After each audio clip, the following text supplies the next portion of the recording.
দিনটি ছিল আমার বার্থডের, যেটা ছিল 25 নভেম্বর। মনটা খুব খারাপ ছিল, কারণ এত বছরের মধ্যেই প্রথম বাবা মাকে ছাড়া আমার birthday.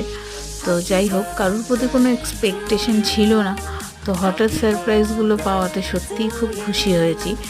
First of all thank you তো আমার বড়মশাইকে, তারপরে আমার অনেক বন্ধু, আমার বন্ধু না অ্যাকচুয়ালি ওর বন্ধু, যেগুলো আমার বন্ধু হয়ে গেছে, সুমতি, সুমনদা, তাদেরকেও অনেক থ্যাংক ইউ।